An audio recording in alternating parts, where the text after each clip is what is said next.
Hey guys, welcome back to another Spy Family Sunday. Today I'm here to review chapter 115 of Spy Family, and you guys, I am so excited to talk about this chapter. I know you've read the chapter. And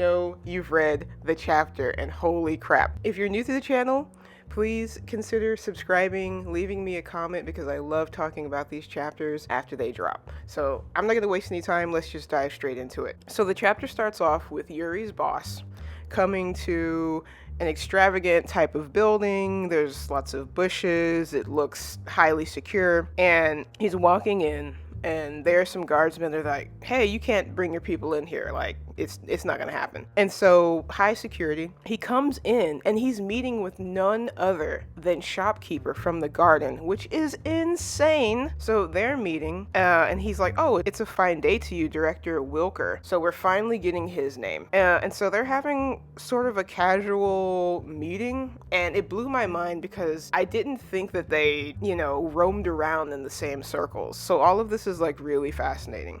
So they're engaged in a lot of small talk. And so Director Wilker puts a suitcase on the table, and Shopkeeper starts flipping through 3 spirals. He has like 3 information notebooks or something that he's reading through. One of them is about, and they're discussing like the struggle of power between East and West, obviously. And Director Wilker is talking about one of the assignments that he wants Garden to participate in. It's some kind of like sports thing. It's about soccer. And he's like, oh, it'd be really cool if you could get some of your people from Garden to participate in this. Shopkeeper's not interested in that. They move on to the next topic of discussion, which is poaching of the Mirtran elk. I mean, poaching is not good, obviously. But there's been a lot of poaching of these animals on the border. To Shopkeeper, like, this is something that cannot stand. It's imperial land, and Shopkeeper does all of this to serve the late emperor. I guess the Shopkeeper and the garden exist to fulfill the desires of the late emperor. The portion of the forest where these elk are being poached are in a demilitarized zone, so there shouldn't be any of this going on, basically. And the director Wilker, he agrees. He's like, yeah, I couldn't agree more. And so he's like, I'll leave this matter to your hand. Take care of the poachers. Make sure none of the elk get hurt. Director Wilker, he sort of teases the Shopkeeper, and he's like, if you could take that other mission too, you would make me a really happy, like, public servant. And we get this really haunting panel of the Shopkeeper, and he sort of turns around. He's like, at the garden, like, we don't service politicians. Like, we service a nation. So even though, the secret police and the garden are obviously serving the same thing, it's not the same for the garden. And so they leave, and Director Wilker's like, let's get out of here. Like, I don't want to be here anymore. This place is weird, and this guy is living in the past, paying homage to an emperor that died a long time ago. Who this emperor is, we have no idea, but I'm excited to get more details on that. So then we switch to a different scene where Yor and her direct boss are like in the garden, and she's looking at flowers, and she's like, oh, these flowers are so pretty. What kind are they? It's a northern valerian, and apparently they're flowers that help you sleep. And so Yor's automatically thinking about Melinda. She's like, hey, maybe, with these flowers I could help. I should suggest these to Melinda to see if they'll help her sleep. All of a sudden, like, there's a knife that's like flinging towards her, and we all assume that it's the Shopkeeper to make sure she's on her toes. And Yor's sort of like enthralled with this little ladybug, and she deflects the blade and like protects the ladybug, and she's like, what the hell is going on? She's like, you could have killed it. And then we see a completely new garden member, like, oh my god, new members, this is so cool.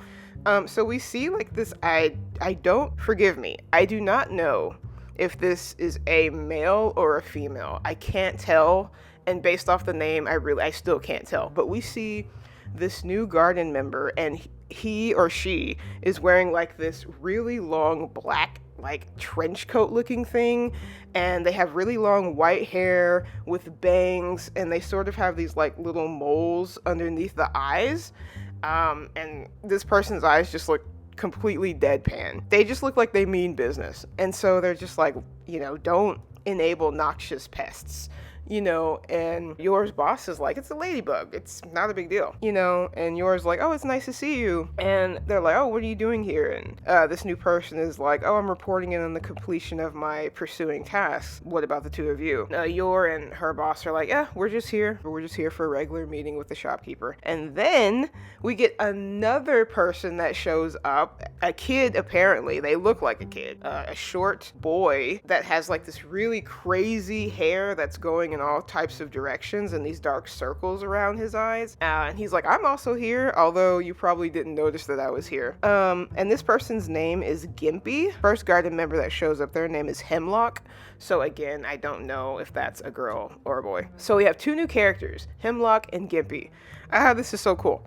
And so it looks like there's just like this grand meeting of like all of the garden members. And so Hemlock is like, Thorn Princess, we haven't seen you working in a while. And, yours is kind of like, oh, I'm still, And her boss is like, we only take missions when the shopkeeper summons us. That seems to spark some sort of animosity between Hemlock and Yor.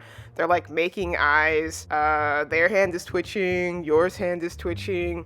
And then the shopkeeper shows up and he's like, so everybody's here already. And he's like, let's all go talk under the gabizo. And so they're sitting there, they're talking. He's briefing them on the mission details about the poaching at the border and the elk. And so he's saying this is, poaching these animals has been a main source of income for, people in the syndicate. And he's just basically telling them, like, we need to go down there, stop these poachers, protect the elk, at all costs. And obviously be careful because elks are dangerous. They're huge. And he's like, I suspect pursuing them, you'll need to work with multiple people on multiple missions. Gimpy suggests that Thistle should be available. I don't know who Thistle is, but Hemlock is like, no, I will accompany them if you'll have me. And Shopkeeper grants Hemlock permission to accompany Yor and her boss on this mission to the border to stop all of this poaching and to protect the elk. And so all of them will be going south to complete this mission. And Yor's like, oh no, we're going south. Like, I really hope there's not going to be a lot of bugs because she's scared of bugs. Hemlock is like, you keep speaking all of this BS around me and you're going to be the first person I axe. And Gimpy is like, you guys aren't supposed to be fighting each other, right?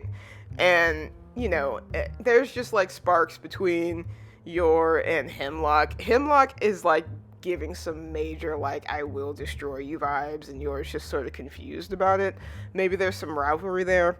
But that's how the chapter ends. And baby, when I tell you that reading this chapter was like insane to me. First of all, I'm happy to know that most people voted for a Yor arc on my poll. So awesome. Like, we know the drill. We know what it was. Like, it didn't make any sense for Endo Sensei to give us a Yor and Yuri chapter surrounding them without that being where this was going. And so now that chapter makes sense, especially since now Yor is going out on this dangerous mission, like a couple of missions to take care of these poachers. And so this is awesome. Not only are we getting a Yor arc, we're basically just getting a garden arc that's like introducing us to like new characters and the dynamics within the garden versus the dynamics within the secret police. Like, Yuri works for the secret police. Secret police knows about the garden. Garden is working to secure the nation. And who works for the garden? Yor.